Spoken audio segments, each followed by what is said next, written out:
起来吧，还要去给奶奶请安，好几天都没去了。那地上的铺盖你收了？压根就没打开呀。那我昨晚上就睡床上啊。对啊。那你呢？废话，我不睡床上，我睡哪儿啊？我懒鬼，打了一晚上呼噜，害得我都没睡好。一大早啊，我就起来了。不好意思啊，我好像是喝多了。你怎么不叫我下去啊？你还好意思说？睡得跟个死人一样，我哪拉得动你啊？还真没醉成这样过。昨天的事，我都想不起来了。那个什么，我没有啊！不，我们没出什么事情吧？你少废话！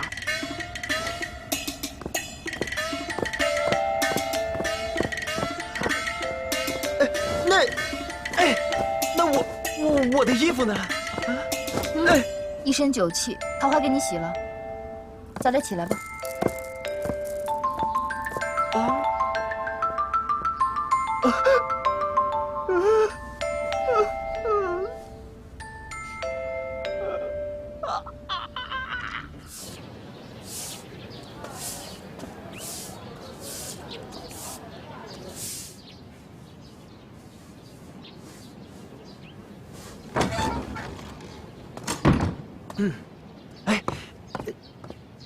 老太太还是不太舒服，今天还是免了吧。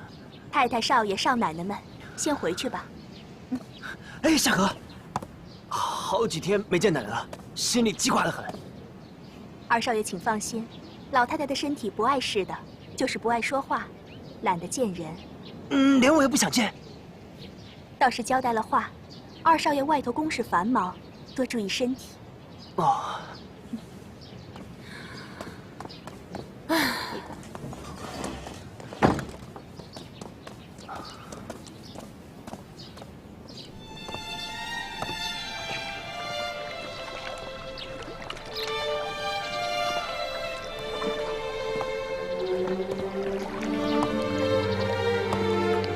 淑云，奶奶会不会看出什么来？不会吧？心情不好不爱见人，那也是人之常情嘛。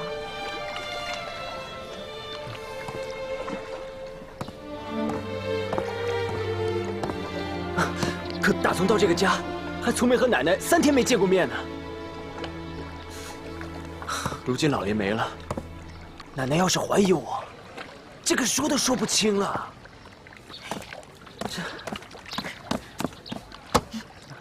别担心，还有我呢。你混蛋！老太太有3天不见人了吧？可不是嘛，这崇光想进去，都被夏荷拦住了。我也不知道这老太太琢磨什么呢。老太太的心思，您就别瞎琢磨了。哎，我还真琢磨出点事儿来。这老太太不让崇光进，是做样子给咱们看吧？她是想把这个家交给崇光，怕我们说她是偏心。哼，儿子，这次你可要好好的跟娘配合。你是李家的长子长孙，这个家你不当，让给他。哼，这崇光啊，已经是制造局的总办了，这个家还能再交给他呀？爱谁当家谁当家，我算是看透。你昏头了，你昏头了啊！这个营里的差事是已经撤了，这个家你又不当，哎呦，这娘娘的后半生可真没指望了啊！哎呦，儿子，儿子，你清醒清醒，清醒清醒啊！啊，你这大半夜的出去喝酒，这府里上上下下的，你以为人家都是瞎子看不见呢？啊，你惹老太太身边的人，让老太太知道了，我看你怎么收场。娘，您能不能少说2句呀？好容易得清闲，喝口酒，寻个乐子，这日子过得多舒服呀！唉，钟家，你还年轻，摔了跟头也不怕，啊！可你千万不要学你的三叔啊！三叔，三叔怎么样了？他没去给老太太请安吗？你三叔，哼！你三叔，有这时候呢，不睡到个大中午的不起床。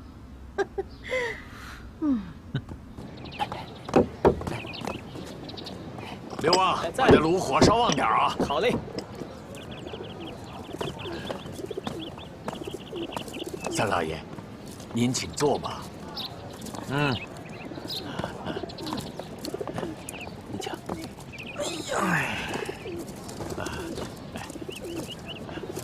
刘婶，这可是康熙年间大名家郑宁侯手底出来的啊，那是，三老爷手里的玩意儿，那肯定是错不了。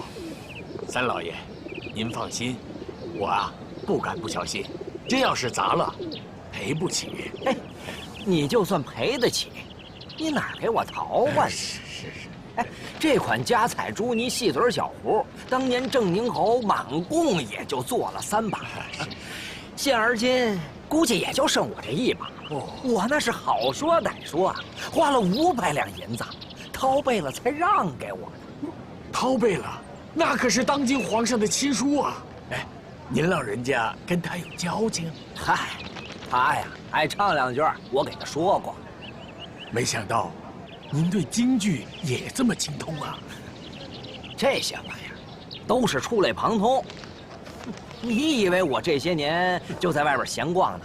我那是上下交接，广积人脉呀。为了李家，我是操碎了心的。啊，那是。那三老爷啊，他是最有心啊。刘旺，赶快把咱们做的水给三老爷续上。好嘞，三老爷，沏一壶我们的茶。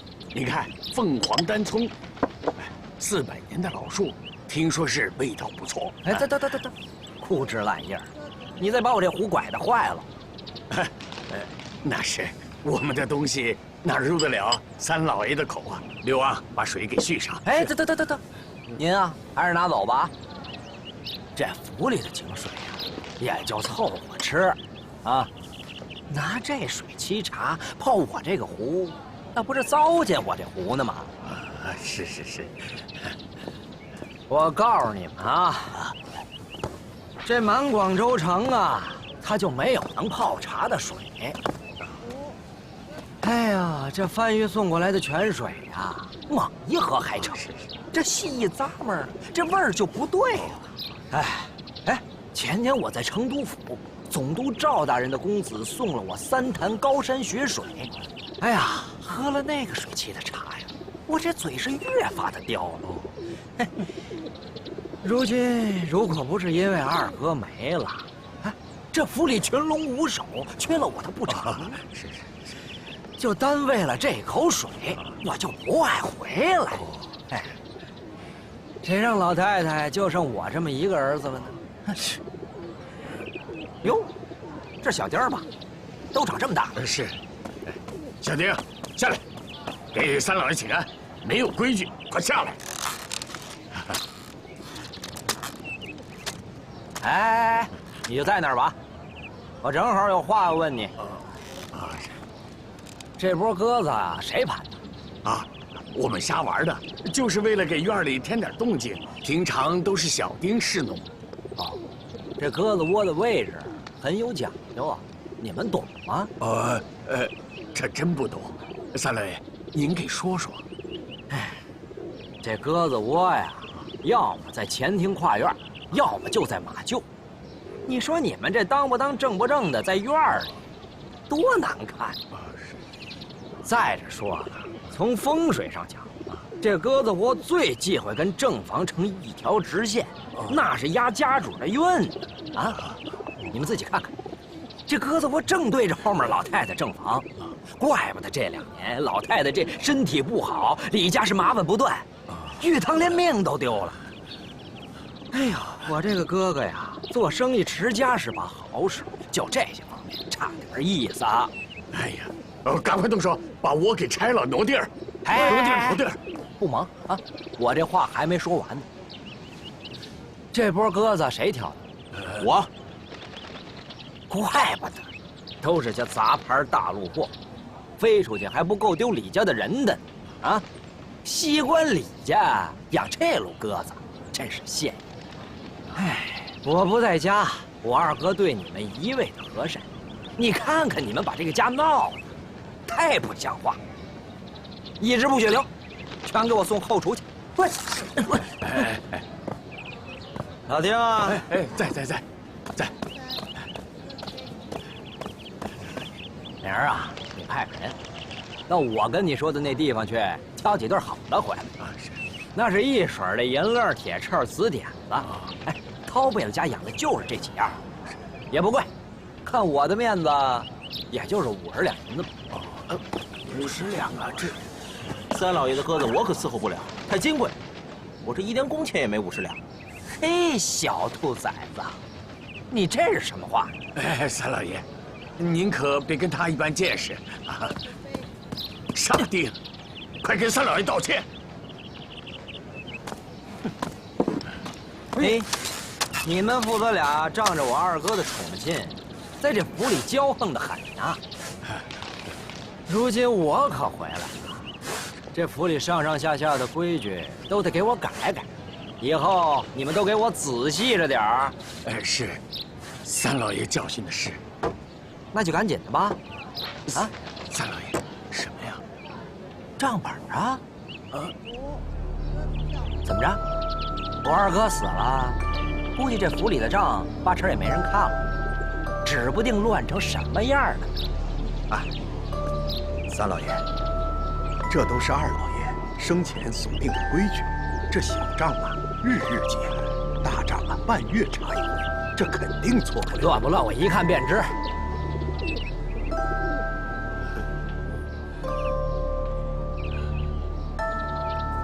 怎么着？都没听明白啊？这个，按二老爷的老规矩，只有他老人家才能看账啊。这是废话，我二哥都归了天了。只是往日他老人家不在，我们也只认他的印信呐。印信呢？自打老爷去世，一直在小人身上。拿出来。怎么着？我哥哥的东西，我留个念想，你不给还不成？李府上下各处的产业出货进货，全信这个，一日也离不了啊。我看是你想扣着不给吧？啊，我二哥如今死了，你扣着印章不放，怎么着？你想霸占我们李家的产业吗？三老爷，您这说的是哪儿的话呀？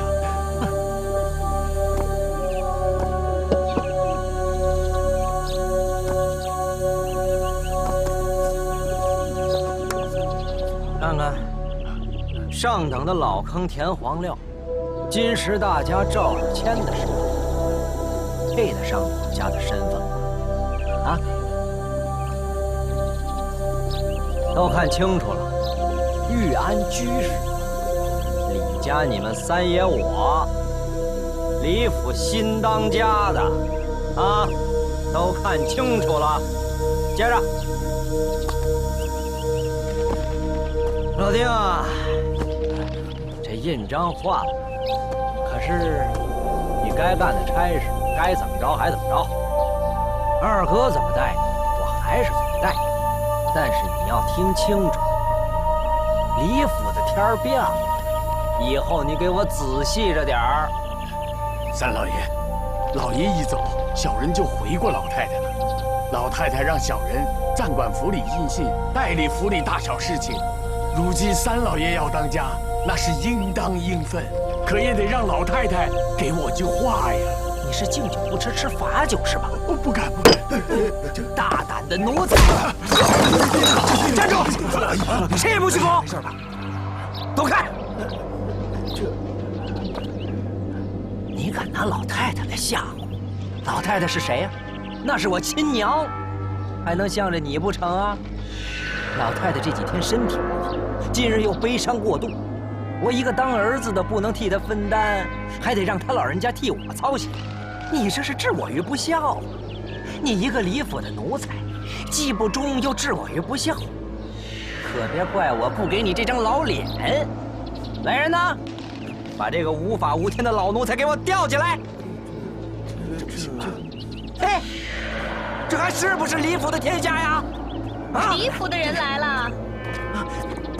爹，爹，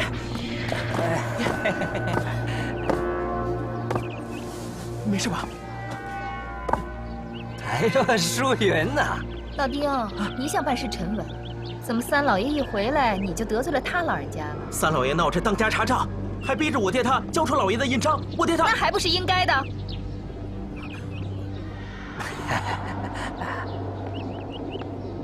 三老爷是谁呀？那是老太太的亲生儿子，我跟崇光的长辈三叔。三叔啊，这个家里除了老太太就属您最大，这个家您不当谁当啊？哎呦，淑云，还是得说巡抚家的千金有见识。淑云，只要三叔我当这个家啊，你跟崇光想要什么，尽管跟三叔我说啊。三叔吃的、用的、玩的，这些我样样都在行啊。只要你们开口，那就瞧三叔的。那我们就全靠三叔了。那您先查着账，我先回下老太太。好嘞。淑云，淑云，老太太正在休息，这点小事就不用打扰她了吧？什么事要打扰老太太呀？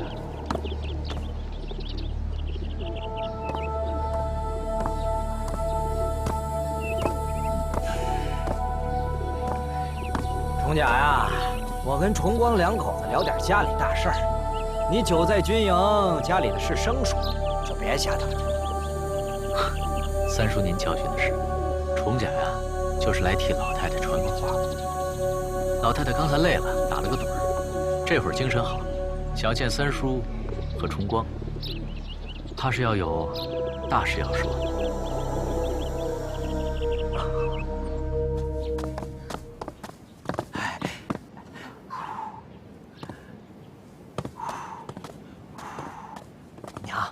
您喝。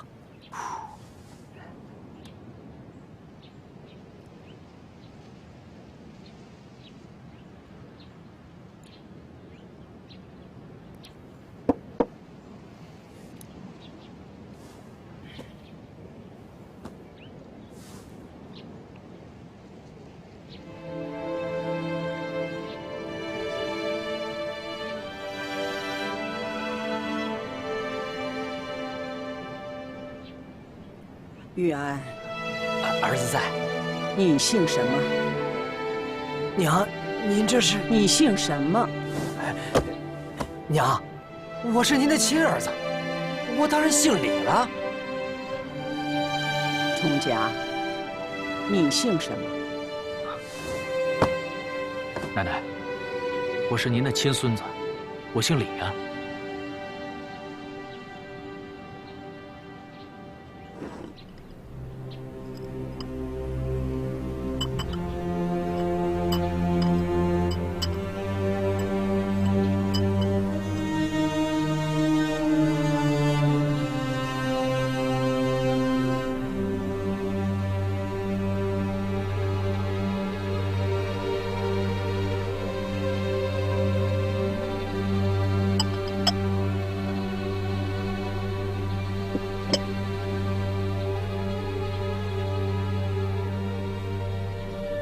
你姓什么？奶奶，我姓李。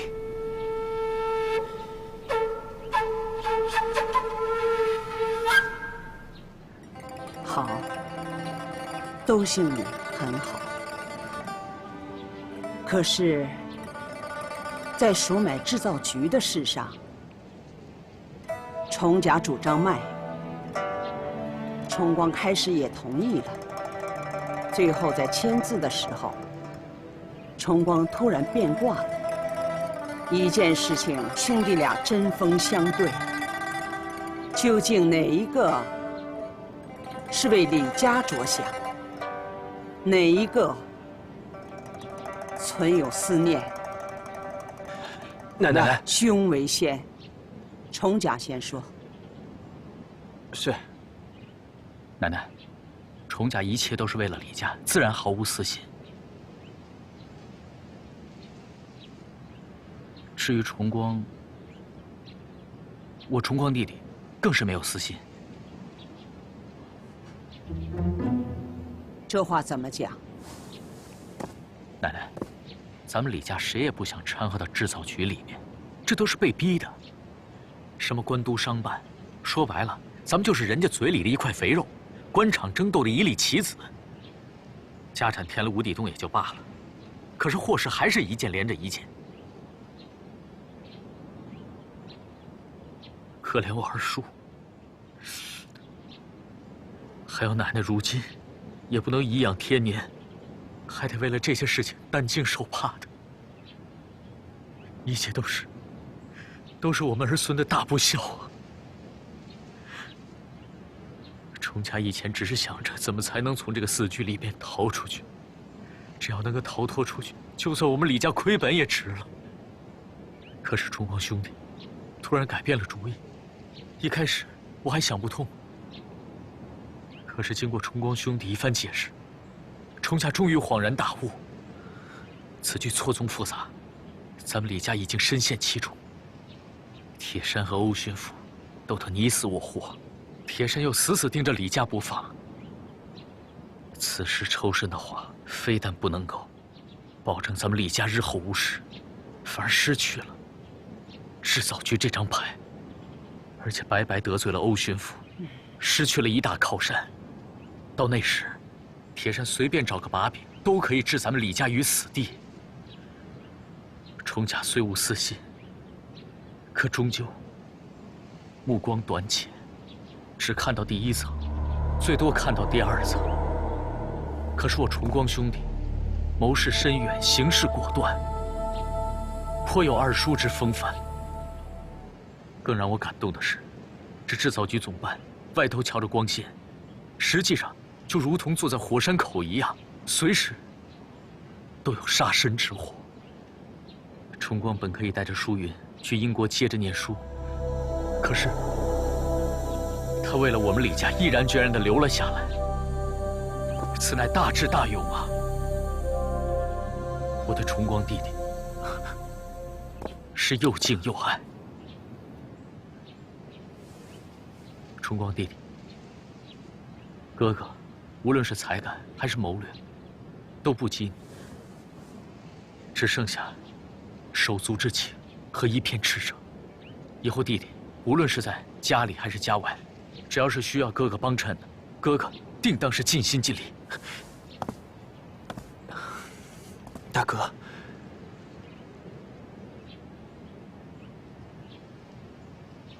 崇家，崇光变卦，害得你让铁山撤了职，你志在军功仕途，7、8年的功夫白费了，你不心疼？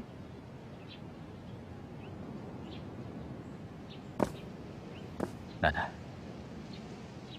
如果说孙儿不心疼，你也不相信。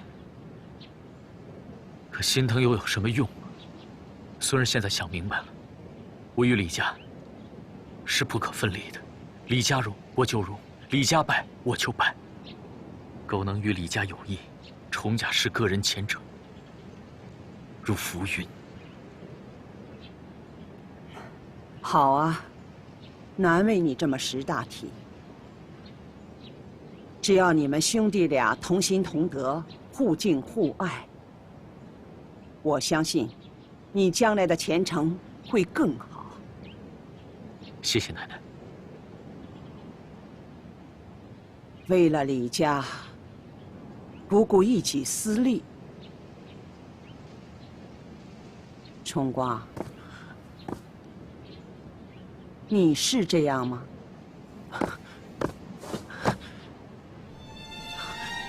冲甲大哥，太过奖了，我哪有那么好？你能做到吗？能，崇光能做到。好，你别忘了你刚才说的，你姓李。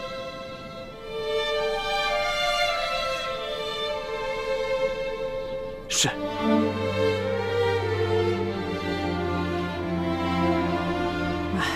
崇光啊，哎呦，起来起来起来！三叔真是没有看走眼呐。哎，那时候我就说了，哎呀，这孩子长大了，必成大器呀。哎，崇光，你还记得吗？小时候你跟三叔我关系是最好的，现在你主外，三叔我岂能不替你分忧啊？啊，三叔办洋务那是最拿手。哎，前2年在武汉。哎，我交的全是洋务上的朋友。哎，汉阳兵工厂的胡总吧，你知道吗？没事净找我来拿主意。还有，为了那川汉铁路，温襄公也亲自向我问过计呢。我说的那是头头是道啊。哎，他老人家当下就要向我下聘书啊，正式邀我入幕。可是崇光，你知道，三叔我就是一闲云野鹤，哪受得了那份约束？哎，不过现在不一样了。这制造局是咱自家的了，你放心，有三叔我在。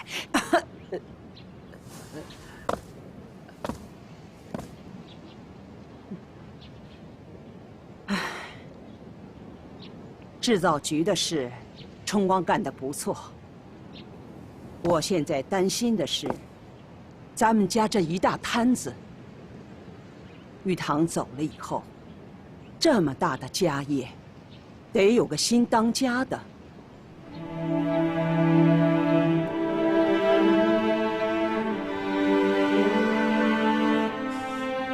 我今天叫你们来，就是商量这事儿。李家的爷们儿都在这儿了，左不过是你们其中的一个，不用让我来拿主意了。你们或自荐或荐人，谁服众，谁来当。哎，娘，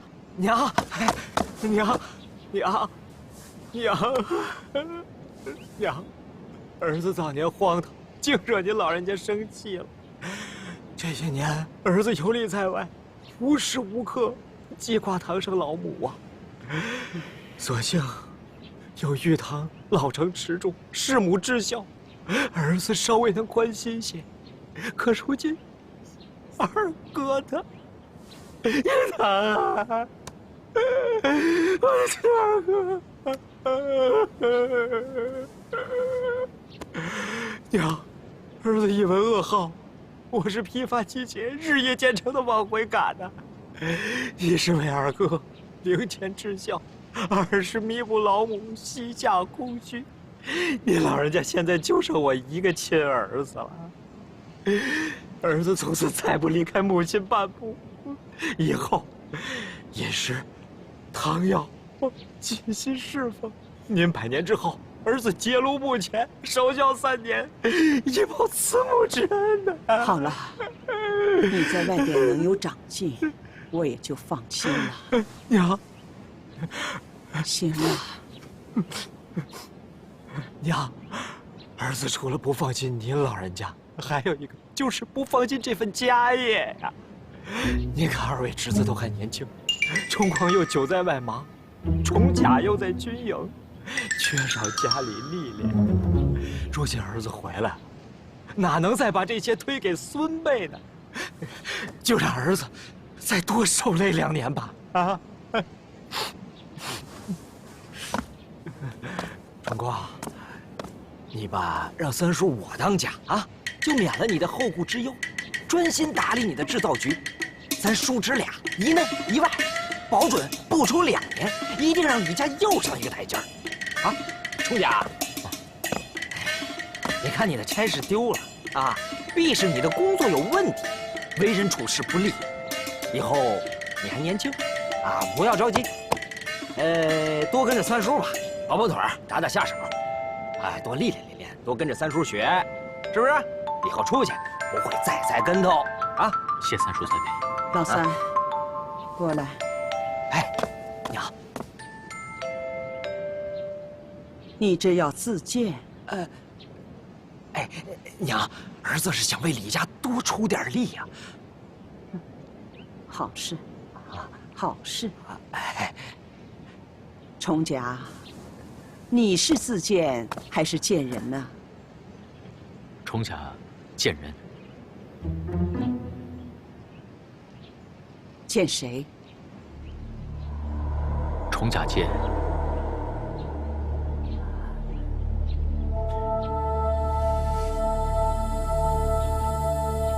我崇光兄弟。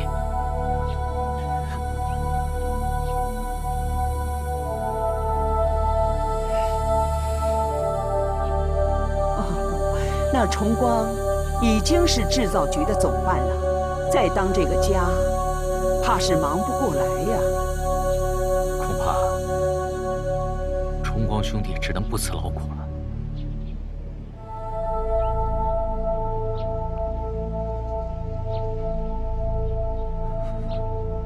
说说你的意思。如今李家荣辱成败都在制造局上，制造局若无事，李家则无事；若制造局有麻烦，李家则跟着吃瓜劳。所以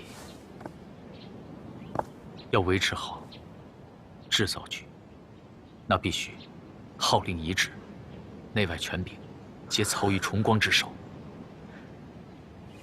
于是方能杀伐决断，以避免掣肘之虞。怎么着，崇家？听你这意思，我要当了家了，就撤了崇光的肘了？三叔，您误会了，崇家怎么敢这么想呢？只不过是一个人拿主意，总比2个人商量来得迅捷些。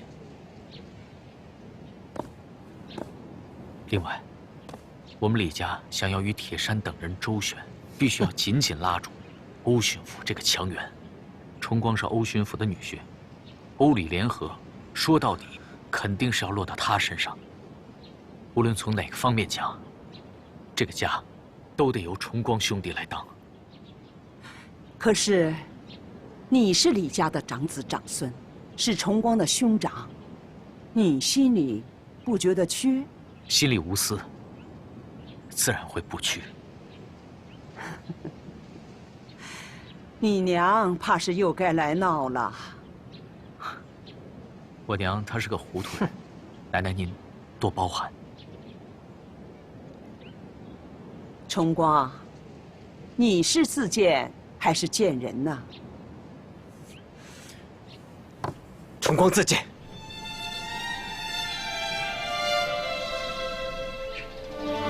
你是李家的长子长孙，这顺理成章的。你要人家不给，那没有办法啊！你倒好，不要还给人家抬轿子吹喇叭，啊！你有病啊！哎呦，气死我喽！哎呦，还有那个崇光，一天装傻充愣的，他比谁都聪明，他凭什么欺负你啊？他凭着老太太偏袒他，他凭着他是欧大人的女婿，哎，他就是驸马爷，他也不能把整个皇宫都让他霸着吧？他要是有良心的话。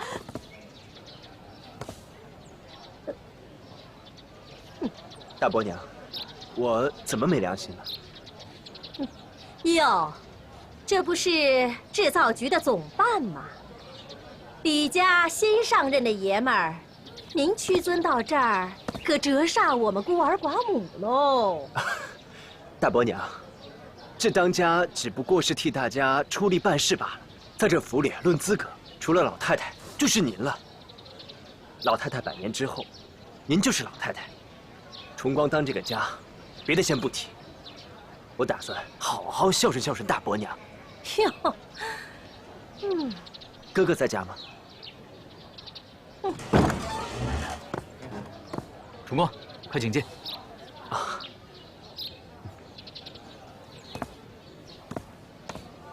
来，进来吧。啊。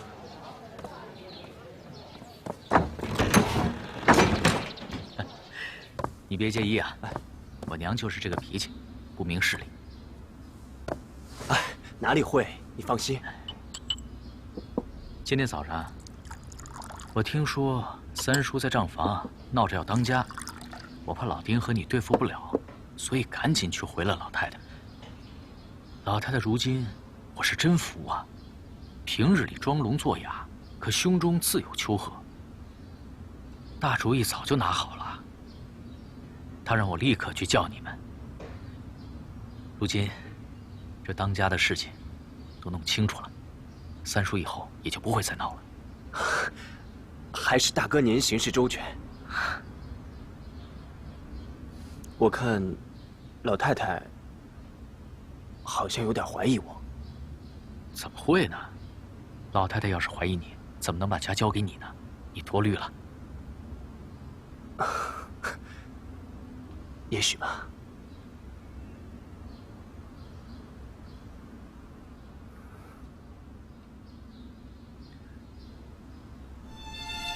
好啊，穿了7、8年，这一脱下来还挺舍不得的，留个纪念吧。都怪我临时变卦，害你丢了官。嗨，你不用多想。那个铁山整天瞪大了眼睛，在那里找我们李家的麻烦。我也是李家的人呢。这样的上司，这窝囊官不当也罢了。更何况，他早就怀疑我和秦少白有来往了。你真是……我与少白先生，也算是一见如故。我们两个现在以兄弟相称。大哥，其实那回你救秦先生的时候，我就该明白了。哥哥，我胆子小，有些事情只能点到为止，看日后机缘吧。不过有一点，我与你、二叔、少白先生，还有舒云，情同此心。如今我又脱了这层皮，以后就不会碍着你们的事了。看来以前发生的事，我和舒云，恐怕还有老爷，都错怪你了。你没有错怪我，我对你是真疑心，真防备。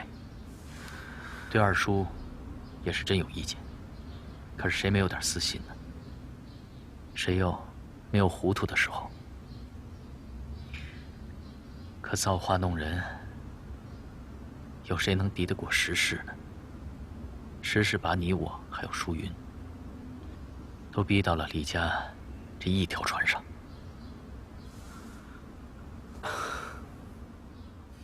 大哥，崇光，我不是楚光，我都忘了。不管你是谁，我们眼下只能是一条心，我们只能是亲兄弟。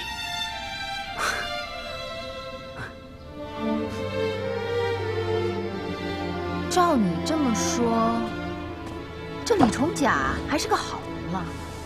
我怎么就这么不信呢？你也不能总拿老眼光看人嘛。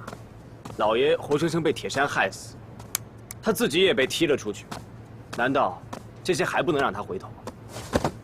那倒也是。不过什么？如今你内外独揽大权，他李重甲明明知道你是假的，还一心维护你，我怎么就那么不相信他有这么大心胸？也许跟少白先生有关，他跟少白先生有约定，心里也同情革命，可少白还说过，此人心眼多，不可不防。你没忘吧？我没忘，我没忘。哎呀，太复杂了，脑子不好用。脑子不好用，还敢在奶奶面前主动揽事，非要当家。那是崇甲哥说的对。要完成老爷的遗志，就只能这么干。奶奶的心事我猜不透，总觉得老人家是既有疑心，又盼着我能担起这个重担。我琢磨着，99、81难都过了，也不在乎再哆一哆嗦，一时冲动，就真棒啊！我觉得你越来越有革命党的气质了。